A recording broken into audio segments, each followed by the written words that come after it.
الحمد للہ الذی ذی العزت والعلا والصلاة والسلام علی سید الانبیاء شمس الضحیٰ بدر الدجا نور الہدی منبع الجود والعطاء اما بعد اعوذ باللہ من الشیطان الرجیم بسم اللہ الرحمن الرحیم واللہ یحب المطہرین صدق اللہ العظیم ان اللہ وملائکتہ یصلون علی النبی یا ایہا الذین آمنوا صلوا علیہ وسلموا تسلیما الصلاۃ والسلام علیک یا سیدی یا رسول اللہ وعلی آلک واصحابک یا سیدی یا حبیب اللہ الصلاۃ والسلام علیک یا سیدی یا نبی اللہ وعلی آلک واصحابک یا سیدی یا رحمۃ للعالمین۔ حمد و صلوات کے بعد اللہ تعالیٰ نے قرآن مجید میں ارشاد فرمایا ہے کہ واللہ یحب المطہرین، فرمایا اللہ تبارک و تعالیٰ پاک صاف رہنے والوں کو پسند فرماتا ہے۔ اللہ تعالیٰ محبت کرتا ہے ان لوگوں سے جو پاک صاف رہتے ہیں، جو طہارت میں رہتے ہیں۔ نبی پاک صلی اللہ تعالیٰ علیہ وسلم ارشاد فرماتے ہیں، ترمذی شریف کتاب الادب میں حدیث موجود ہے، فرمایا اللہ تعالیٰ خود ہر عیب سے پاک ہے اور اللہ تعالیٰ بہترین چیزوں کو پسند کرتا ہے۔ حضور فرماتے ہیں وہ پاک صاف ہے اور صفائی کو پسند کرتا ہے۔ اللہ کریم ہے اور کرم کو پسند کرتا ہے۔ اللہ سخی ہے اور سخاوت کو پسند کرتا ہے۔ یہ صفائی ہے، ستھرائی ہے معاشرے کے اندر، سوسائٹی کے اندر، اس کی جو عادت ہے یہ اسلام کا ایک محبوب ترین عمل ہے۔ نبی پاک صلی اللہ تعالیٰ علیہ وسلم نے صفائی کو نصف ایمان قرار دیا۔ صفائی کا ماحول بنانا، صفائی کی عادت ڈالنا، صاف ستھرا رہنے کو پسند کرنا، یہ مسلمان کا شیوا ہے۔ مسلمان اپنی طبیعت کے لحاظ سے، اپنے مذہب کے لحاظ سے اور اپنے عقیدے کے لحاظ سے نفاست پسند ہوتا ہے۔ اس کے مزاج میں یہ بات شامل ہوتی ہے کہ کسی قسم کی کوئی بھی ناپاکی اور کسی قسم کی کوئی بھی نجس چیز اسے محبوب ہی نہیں ہوتی، وہ اچھا ہی نہیں جانتا۔ ہم یہ دیکھتے ہیں کہ ہماری سوسائٹی کے اندر، معاشرے کے اندر بہت زیادہ اس بات کی ضرورت ہے کہ صفائی کی طرف، ستھرائی کی طرف، نفاست کی طرف، طہارت کی طرف توجہ دی جائے۔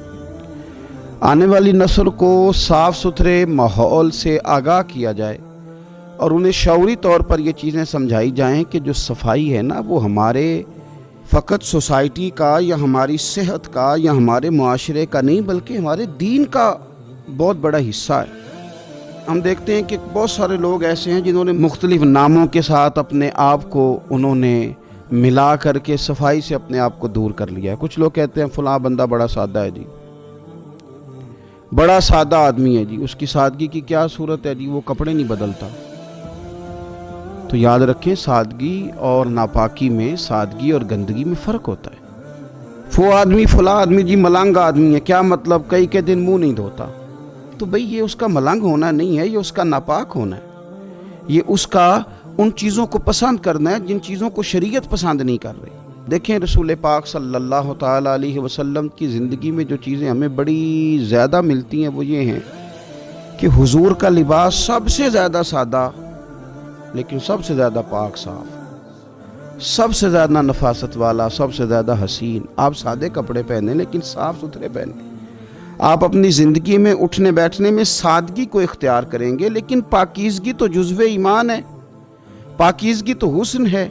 ہم اپنی آنے والی نسل کو، آنے والے لوگوں کو یہ بات سمجھانا چاہتے ہیں کہ ایک تو پاکیزگی کے ساتھ زندگی مینج ہو جاتی ہے، مرتب ہو جاتی ہے، آپ ایک ترتیب کے ساتھ وقت گزارنے لگتے ہیں۔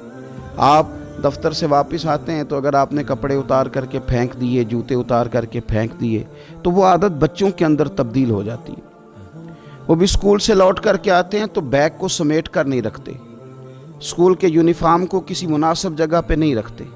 وہ پھر کیا کرتے ہیں کہ وہ بھی ہر چیز کو اسی طرح پھینکنے کے عادی ہو جاتے ہیں، نفاست پسند نہیں رہتے۔ صفائی ستھرائی، نفاست پسندی، یہ دین ہے۔ میرے رسول کریم صلی اللہ تعالیٰ علیہ وآلہ وسلم نے صفائی پر خاص توجہ دی۔ آپ دیکھیے حضور صلی اللہ علیہ وسلم کو اللہ تبارک و تعالیٰ نے جو وجود دیا تھا اس میں سے خوشبو آتی تھی۔ حضور کا جسم نور پر مکھی نہیں بیٹھتی تھی۔ نبی پاک علیہ السلام تو جب دنیا میں تشریف لائے تو رب کریم نے اس وقت ہی محبوب کو سجا سنوار کے بھیجا تھا۔ سارا حسن، ساری تمانیت، سارا کچھ اللہ تعالیٰ نے اپنے محبوب علیہ السلام کو عطا کیا، لیکن دنیا میں ہماری تربیت کے لیے اللہ کے محبوب صلی اللہ تعالیٰ علیہ وسلم ہمیشہ پاک صاف رہنے کو پسند کرتے، تلقین کرتے حضور صفائی کی۔ کھانے سے پہلے ہاتھ دھوتے حضور، کھانے کے بعد ہاتھوں کو دھوتے نبی پاک صلی اللہ علیہ وسلم۔ ہر نماز کے لیے تازہ وضو کرتے، ہر وضو میں حضور مسواک کو استعمال کرتے۔ حضور صلی اللہ تعالیٰ علیہ وسلم کے جسم سے مستقل خوشبو آتی تھی، پھر بھی حضور خوشبو کو پسند کرتے۔ نبی پاک علیہ الصلوۃ والسلام کنگھا کرتے، رسول پاک صلی اللہ علیہ وسلم سر پر تیل لگاتے۔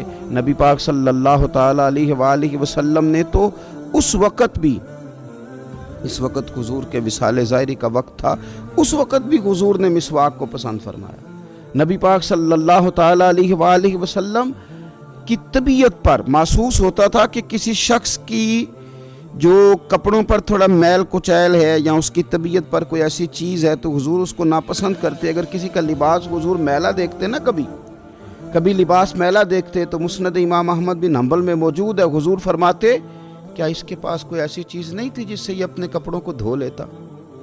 کیا ایسا نہیں تھا یہ اپنے آپ کو صاف کر لیتا؟ تو نفاست پسند ہونا، طہارت کو پسند کرنا، صاف ستھرا لباس زیب تن کرنا، اچھے طریقوں کے ساتھ اپنے وقت کو گزارنا اور صفائی کو محبوب رکھنا، یعنی شوق پیدا کرنا۔ ہمارے بہت سارے لوگ ایسے ہیں کہ وہ صفائی قانون سمجھ کے تو کسی وقت کر لیتے ہیں، لیکن اپنی طبیعت کا حصہ نہیں بناتے، اپنے مزاج میں صفائی کو شامل نہیں کرتے۔ یعنی قانون اگر ہے نا کہ صفائی کرنی ہے، قانون کسی جگہ کا ہے، کسی جگہ کسی آفس میں کسی دفتر میں وہ چلے گئے ہیں تو وہاں یہ ماحول ہے کہ یہاں کوئی چیز نہیں پھینکنی، آپ نے ڈسٹ بین پڑی ہے اس میں پھینکنی، تو وہاں کے قانون کو فالو کر لیں گے اور وہاں وہ حرکت نہیں کریں گے۔ کسی ملک میں چلے گئے جس کا قانون یہ ہے کہ آپ کو ریپر زمین پہ نہیں پھینکنا، آپ کو جگہ جگہ پہ تھوکنا نہیں ہے، تو وہ اس قانون کو تو وقتی طور پہ فالو کر لیتے ہیں، لیکن اس صفائی کو اپنے مزاج کا حصہ نہیں بناتے۔ حالانکہ صفائی کو مزاج کا حصہ بنانا ضروری ہے، صفائی کو اپنی طبیعت میں لاگو کرنا ضروری ہے۔ ایسا نہیں ہے کہ آپ مطلب یہ کہ کسی جگہ مجبوراً کرنا پڑا تو آپ نے کر لیا اور ویسے آپ کی طبیعت۔ حضرت مولا علی شیر خدا کرم اللہ تعالی وجہہ الکریم فرماتے ہیں کہ میں نے حضور کو وصال ظاہری پر غسل دیا، اور مولا کائنات شیر خدا کرم اللہ تعالی وجہہ الکریم نے جب حضور کو غسل مبارک دے کے وصال کے بعد دیکھا تو وہ نفاست حضور کے چہرے پہ، وہ صفائی حضور کے پیکر نور پر، وہ خوبصورتی کہ کہیں کسی چیز کا شائبہ تک نہیں۔ تو حضرت مولا علی شیر خدا قربان جائیں، ابن ماجہ کے لفظ ہیں، حضرت علی شیر خدا رضی اللہ تعالیٰ نے وہ کیفیت دیکھ کے کہنے لگے میرے ماں باپ آپ پہ قربان ہو جائیں، میرے ماں باپ یا رسول اللہ آپ پر قربان ہو جائیں، فدا کا ابی و امی یا رسول اللہ۔ آپ تو اپنی حیات ظاہرہ میں بھی بڑے پاک صاف تھے، اور حضور تشریف لے جا رہے ہو تو پھر بھی بڑے پاک صاف ہی دکھائی دے رہے، پھر بھی طہارتیں آپ پر قربان ہو رہی ہیں، حضور پھر بھی پاکیزگیاں قربان ہو رہی ہیں، اس وقت بھی آپ اتنے زیادہ نفاست پسند دکھائی دے رہے۔ تو اپنی طبیعت کا حصہ بنائیں، صفائی کو مزاج کا حصہ بنائیں۔ آپ کو گھینا ہے، آپ مطلب کسی ناپاکی کو کبھی قریب نہ آنے دیں۔ صفائی ستھرائی، اپنے ماحول کے اندر حسن، اپنے ماحول کے اندر وقار، اس چیز کو اپنی طبیعت کے اندر لاگو کریں۔ نبی پاک صلی اللہ تعالیٰ علیہ وسلم نے ہماری جو ضرورت کی چیزیں ہیں ان پر خاص ہماری توجہ حضور صلی اللہ تعالیٰ علیہ وسلم نے ہمیں دی۔ جس طرح کہ حضور نے دانتوں کی صفائی پر ہمیں خاص طور پر توجہ دلائی۔ حضور صلی اللہ تعالیٰ علیہ وسلم نے ارشاد فرمایا یہ جو مسواک ہے یہ منہ کو صاف اور پاک کرتا ہے۔ تم جب مسواک کرتے ہو تو مسواک تمہارے منہ کو پاک اور صاف کر دیتی ہے، اور حضور فرماتے ہیں کہ مسواک منہ کو پاک اور صاف کرے گی اور اس سے تمہارا رب بھی راضی ہو جائے گا، یعنی مسواک کرنے سے اللہ راضی ہو جائے گا۔ آپ کے منہ کی وہ جو طہارت ہے، جس سے آپ نے قرآن مجید پڑھنا ہے، جس سے آپ نے رب کا ذکر کرنا ہے، جس سے آپ نے حضور کی بارگاہ میں درود و سلام عرض کرنا ہے، جب وہ منہ پاک ہو، آپ نے مسواک کی ہو، تو اس مسواک کرنے پہ اللہ راضی ہو جاتا ہے۔ آپ اپنے منہ کی صفائی کا خیال کریں۔ دیکھیں نبی پاک صلی اللہ تعالیٰ علیہ وآلہ وسلم نے نا ایک موقع پہ ارشاد فرمایا کہ جو آدمی بال رکھے نا، زلفیں رکھے، وہ اپنے بالوں کی تعظیم بھی کرے۔ جو بندہ زلفیں رکھے، آپ کو پتہ ہے سنت ہے نا زلفوں کا رکھ لینا، آدھے کان تک یا پورے کان تک یا کندھوں تک، اور زلفیں سمجھ کے، کسی جدید دور کا فیشن سمجھ کے نہیں۔ حضور نے فرمایا جو آدمی زلفیں رکھے، بال رکھے، تو اپنے بالوں کی تعظیم بھی کرے۔ یا رسول اللہ، بالوں کی تعظیم کرے، بالوں کی عزت کرے، بالوں کی تعظیم کرے، وہ کیا ہے؟ حضور صلی اللہ تعالیٰ علیہ وسلم فرمانے لگے پھر اس طرح کرے کہ ہر روز ان میں تیل بھی لگائے اور ہر روز انہیں کنگھی بھی کرے، پھر ان کی تعظیم کرے، پھر ان کی عزت کرے، پھر ان کو سجا کے رکھے، پھر ان کو سنوار کے رکھے۔ میں نے اپنے بزرگوں سے ایک بات سنی، ایک شخص نے بس الجھے ہوئے اس کے بال تھے، الجھا ہوا اس کا امامہ تھا، اور کپڑے مطلب اس نے پہنے تو ہوئے تھے لیکن انداز نفاست پسند نہیں تھا۔ انہوں نے ایک جملہ بڑا خوبصورت کہا، کہنے لگے یہ امامہ، یہ زلفیں، یہ حضور کی سنت ہے، اس طرح ادا کرو کہ یہ اچھی لگے، ان میں نفاست لاؤ۔ جو حضور صلی اللہ تعالیٰ علیہ وآلہ وسلم نے ہمیں طریقے بتائے ہیں اس کی طرف توجہ کرو، یعنی ان کو سجاؤ، ان کو سنوارو۔ نبی پاک صلی اللہ تعالیٰ علیہ وآلہ وسلم اگر کسی کے بکھرے ہوئے بال دیکھتے نا یا بڑے ہوئے ناخن دیکھتے تو حضور ناراض ہوتے اور ارشاد فرماتے کہ اس کے پاس کوئی چیز نہیں تھی جس سے اپنے بالوں کو سنوار لیتا، اسے کنگھی تک میسر نہیں تھی۔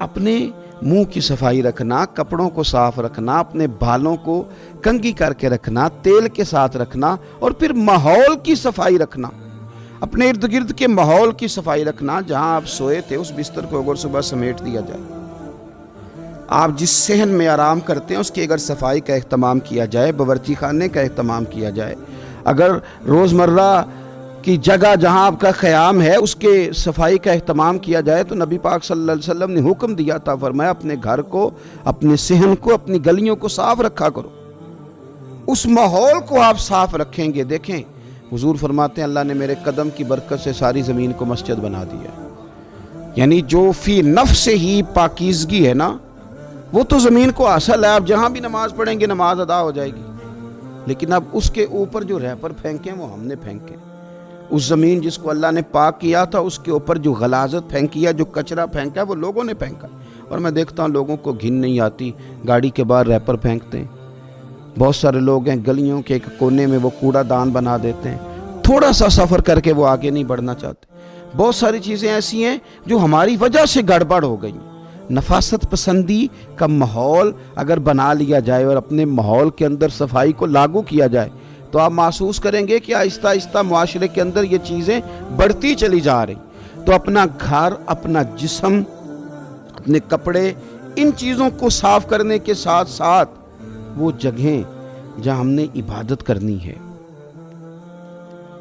وہ جگہ جہاں ہم نے نماز پڑھنی ہے، وہ جگہ جہاں ہم نے اللہ تعالیٰ کی بارگاہ میں حاضری دینی۔ حضرت عائشہ صدیقہ رضی اللہ تعالیٰ عنہ ارشاد فرماتی ہیں کہ رسول اللہ صلی اللہ تعالیٰ علیہ وسلم نے نا ہمیں مسجدیں بنانے کا حکم بھی دیا اور مسجدوں کو پاک رکھنے کا حکم بھی دیا۔ حضور نے مسجد بنانے کا حکم بھی دیا اور مسجد کو پاک رکھنے کا حکم بھی دیا، یعنی آپ کی عبادت گاہ صاف ستھری ہو، صاف ستھری ہو۔ میں کئی دفعہ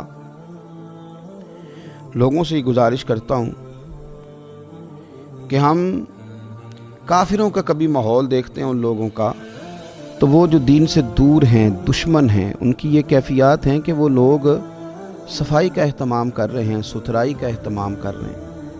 تو آپ کے تو ہمارے تو مزاج میں اور ہماری تو طبیعت کے اندر صفائی شامل تھی، ہمیں تو خاص کر کے اس کا اہتمام کرنا چاہیے۔ ہماری مساجد کے باتھ روم بھی اگر صاف نہ ہوں اور ہمارے وہ جگہ جہاں سے ہم نے طہارت کا بندوبست کرنا ہے، ہماری وہ جگہ جہاں ہم نے وضو کرنا ہے وہی اگر صاف نہ ہو تو پھر ہم نے غیروں کو کیا پیغام دیا کہ وہ جگہ جہاں ہم عبادت کے لیے آئے ہیں اس کو بھی ہم صاف نہیں کر سکے۔ ہمارے ہیں کچھ لوگ آتے ہیں مسجد کی صفائی کے لیے، لیکن وہ آ کے مولوی صاحب کو، قاری صاحب کو، امام صاحب کو کہتے ہیں کہ صفائی نہیں ہوئی مسجد کی، اور ساتھ پھر ایک وہ حکمت بھی بیان کرتے ہیں، کہتے ہیں آپ نے کون سا خود کرنی ہے، بچوں سے کرانی تھی، کرا دینی چاہیے تھی۔ خدا کے بندو، مسجد کی صفائی، مسجد تو اللہ کا گھر ہے، تو اس میں صرف امام صاحب کو تو نہیں ذمہ داری دے دینی چاہیے تھی، آپ کی تو ڈیوٹی تھی کہ سب کے سب مل کے اللہ کے گھر کو پاک صاف کرتے، خوبصورتی لاتے۔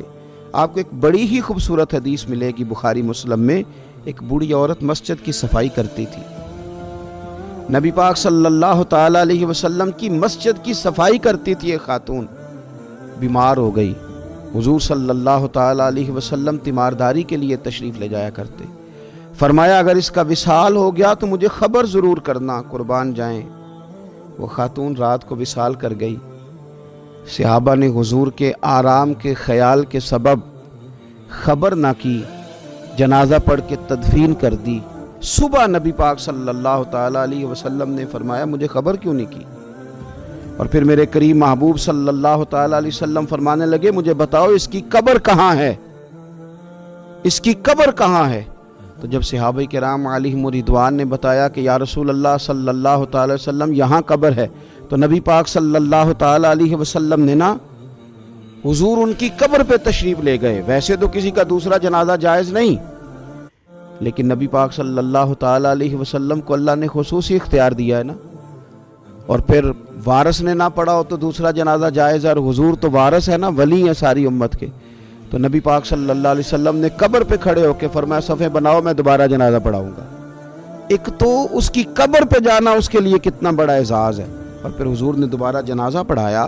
کیوں؟ اس لیے کہ یہ خاتون مسجد کی صفائی کرتی تھی، تو صفائی نصف ایمان ہے، صفائی حضور کی پسند ہے، صفائی پر خاص توجہ دینا یہ مسلمانوں کا شیوا ہے۔ اللہ تبارک و تعالی ہمیں رسول پاک علیہ السلام کے بتائے ہوئے اس خوبصورت عمل پر عمل کرنے کی توفیق عطا فرمائے۔ آخر دعوانا ان الحمدللہ رب العالمین۔